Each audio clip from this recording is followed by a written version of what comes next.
welcome back to my YouTube channel. Kung bago pa lang kayo rito, huwag niyong kalilimutang mag-subscribe para mapanood niyo yung mga video ko. Okay, dahil gala tayo, nakapunta tayo dito ngayon sa Kalayaan, Laguna.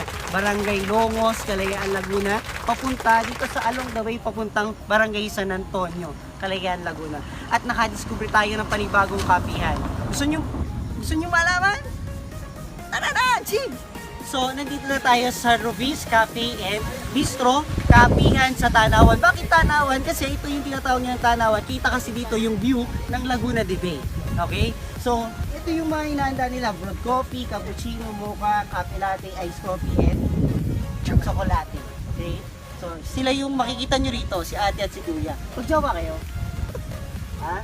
Opo daw. Sana all. Sana all. Sana all. Sana all. Sana all. So ano po yung naging inspirasyon nyo? Bakit po kayo naisipang magtinda dito sa lugar na to? Yung una po kasi, ang pinakauna kong yung business is milk tea. Since the time po na binild ko yung milk tea is sobrang ulan, naisip ko po na bakit hindi magmainit. So since mahilig din naman po ako sa kape, mas pinili ko na pong magkape. Po. Kaya naman po dito kami nagpwesto, gawa din po ng view. Niisip na madami po kasi bikers and riders na umaahon din dito. So, mas maganda po may stopover sila dito. Mag-break na. Usong-uso nga yung mahilig sa kape, lalo ako. Ang dami ko ng kapeng napupuntahan. Check my FB page. Marami na rin kung gusto niyo makita at mapuntahan ito. At isa na rin to, syempre sa inyong pupuntahan. Isama sa inyong list ng mga kapihan na pupuntahan. At syempre, nag-e-enjoy talaga dito. Hindi lang yung kape, pati syempre yung view.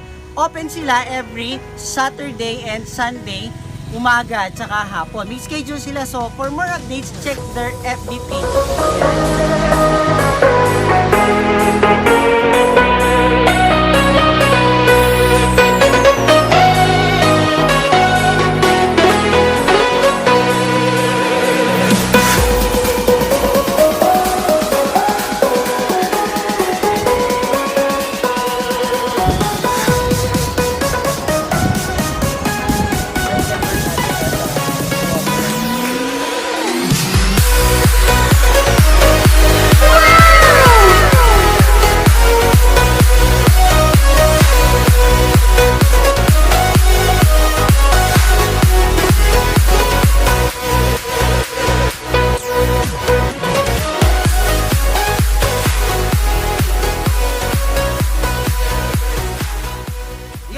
So napunta na natin ang panibagong cafe adventure natin. At sana panoorin nyo ng buo yan at panoorin nyo lahat ng vlogs ko. Huwag yung kalilimutang mag-like, mag-comment at mag-share. And of course, click the subscribe button and notification bell para updated kayo sa aking mga susunod na video!